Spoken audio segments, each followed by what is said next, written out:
Here we are. Mother's Day is soon. And since this is Unschooling Mom to Mom, I want to talk with you about that. And one of the things that's most important to me as a mom on the other side of child raising is to be sure that you get a truthful look at parenting and educating kids, and in this case, motherhood.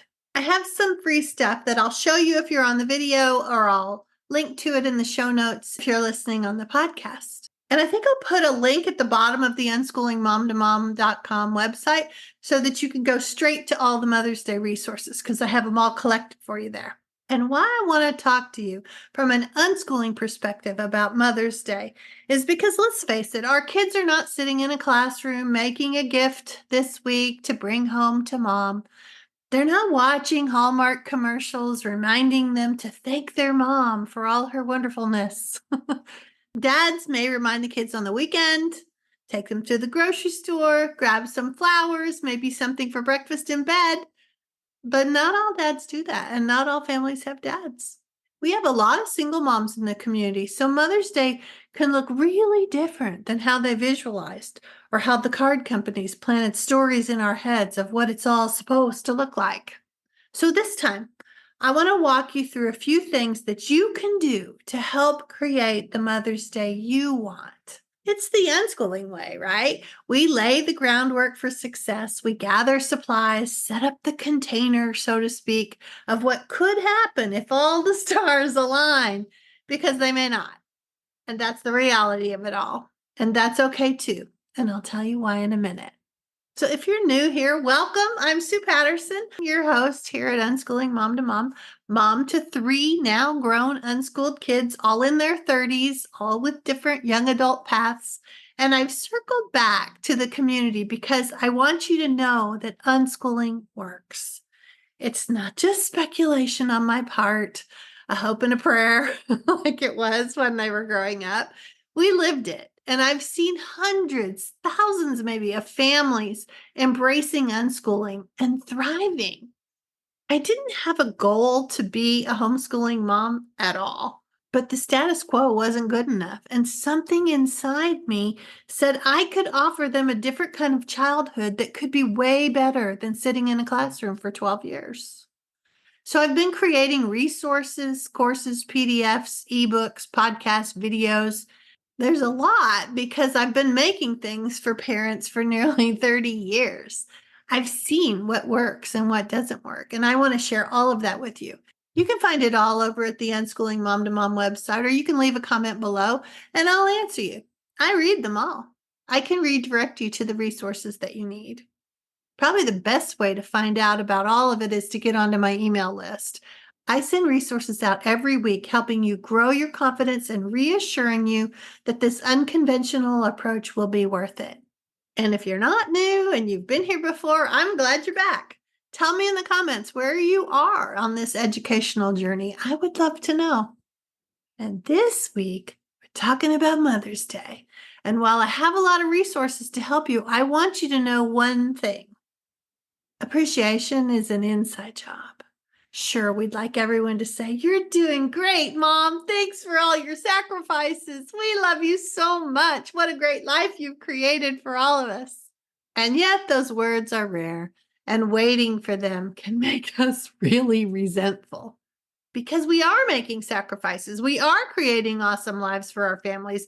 And we're going to have to recognize that we are going to have to feel good about what we're doing without waiting for someone else to thank us. Even as I was writing this out, I write everything out ahead of time before I do these podcasts. Otherwise, I would just ramble and ramble.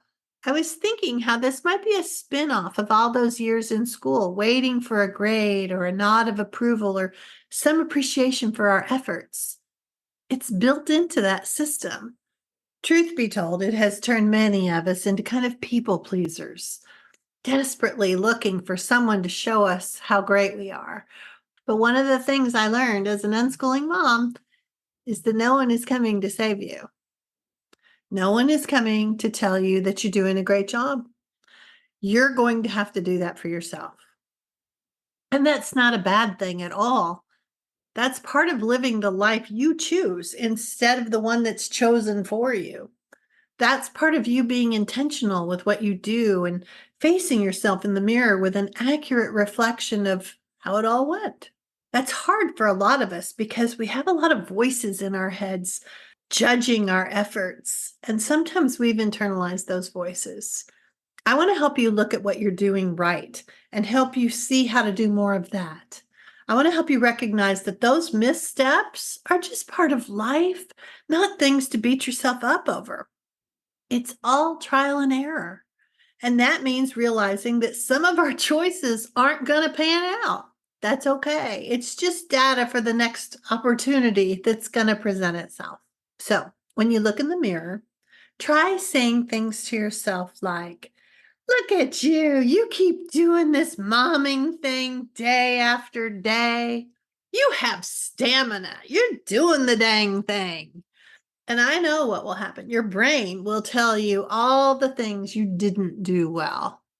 And you're going to have to handle that part like you would one of your kids who keep interrupting you, trying to see how they're right and their sibling was wrong, or just trying to be heard. What would you say? You'd say, I hear you, honey. Hold that thought for a minute. Hold that thought for a minute because right now I'm letting mommy know what she has done right today. And it may sound a little weird at first, but you have to find a way to counter the intrusive thoughts that are trying to bring you down. I did the Martha Beck coaching program years ago. She's Oprah's life coach. And she suggested giving a name to that voice that's trying to bring you down. Let's call her Agnes. Agnes is a downer. Agnes doesn't want you to get a big head. So she's always pointing out your shortcomings because, hey, you might have missed those. Agnes is telling you you're not good enough, you're not patient enough, you're not creative enough, you're not smart enough, you name it. Agnes wants you to know that. Agnes wants to crowd out any positive things that you want to say to yourself. And I think you need to give Agnes a cup of tea or a fidget spinner or something to go distract herself over on the other side of the room while you notice the things that you're getting right. Just like you do for a good friend who's having a low self-esteem moment, or your own kid who's hard on themselves. You deserve that too. Sure, I could tell you these things because I do believe awesome things about you, but it's more important that you can tell yourself these things. If we were sitting here having coffee together, I'd tell you, wow, you're prioritizing your family in ways that most people never do. You're creating a home environment where kids are loved for who they are, not who we wish them to be. You're looking for cool ways to help the kids explore the world as it actually is, not relying on some antiquated system because it's familiar. All this helps your kids develop a really unique skill set that serves them now and will serve them well in the future. They're learning how to be independent and deal with all this freedom. And you're impressive. You don't just hop on the conveyor belt and roll along through life. You learn more and dismantle the pieces that don't now or maybe never really worked for you. You're creating this life and not waiting for someone to hand you a hall pass or tell you what to do. Your mantras are, oh no, let's see, or yes, let's do that. You're taking advantage of all life has to offer. And that is such a big deal. Be proud of yourself. I'm proud of you. I love that we're virtual friends. So, how to create the Mother's Day that you want? Pause for a minute and think about that. What would it look like? Do you need to bake yourself a cake? Buy yourself some chocolates? Order food to be delivered on Mother's Day? One of the past podcasts, I suggested this and said that when the doorbell rings, you can shout, yay, the Mother's Day fairy has arrived with all your favorite foods. I have a list of other things that you can do for yourself over at the website on podcast number 95 from last year.